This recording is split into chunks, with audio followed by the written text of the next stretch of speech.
Hi everybody, good morning. Welcome back to another version of Ask VL. It's always good to see you on this beautiful bright Wednesday morning. Yes, Wednesday. And today we're talking about a lot of things. Yesterday we had a really cool fun run, which is a lead up to our mesothelioma race for Justice 5K.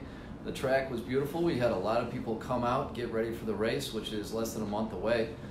And they had a wonderful time. It was something that's really going to be excellent this year. I can already sense it. We've got a lot more people registered than last year, and last year we had a great turnout. So I'm hoping that we double our turnout this year. And again, that race is September 21st, Saturday. It's a 5K. It's a run or walk, or just hang out. There's going to be a DJ, food trucks, beer afterwards. So a really good party. Don't feel pressured that you have to run. If you are going to run, you'll have to race me. I was number one in my age category last year. And there will be a lot of other very fast runners because although I was number one, let me tell you, I was basically lapped a couple times by some of the young kids out there that came out. So we're looking forward to that. We're also going to have a very special guest, Heather Von St. James. She contracted mesothelioma when she was only 36 years old and is now an amazing survivor of that cancer 15 years later.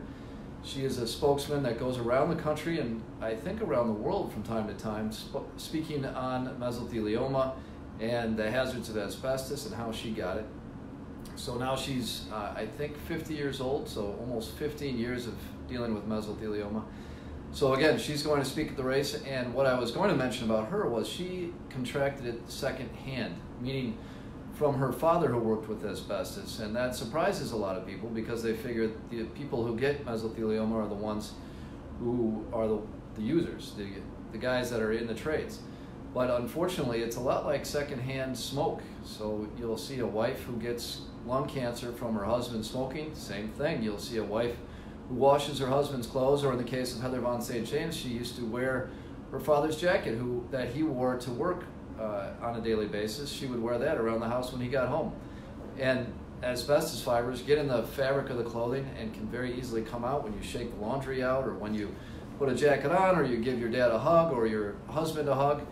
However it happens, it's quite easy. So we've had probably, I would say 10% of our cases are through secondhand exposure, and mostly through spouses, since back then it was the guys that were going to the steel mills and doing, or not steel mills necessarily, but out there in the field being exposed to asbestos. So unfortunately, it's something that we will probably see for many years to come in the future, since asbestos was used through the 60s and 70s, and then it remained on pipes into the 80s, 90s, and even today. So secondhand exposure cases are something that we will be dealing with, like I said, for many years to come. And we dealt with a case 2 years ago, Catherine Hutchison. She was a prime example of that, where her husband and her son both were plumber pipe fitter guys, and she was the one who always did the laundry. So hopefully these messages, these Ask VL sessions are informative and give you more insight into what we do every day and who our clients are and what we try to help do out in the world. And so with that, I would love to see all of you at the race. Please put it on your calendar. Again, that's September 21. It's going to be a beautiful Saturday.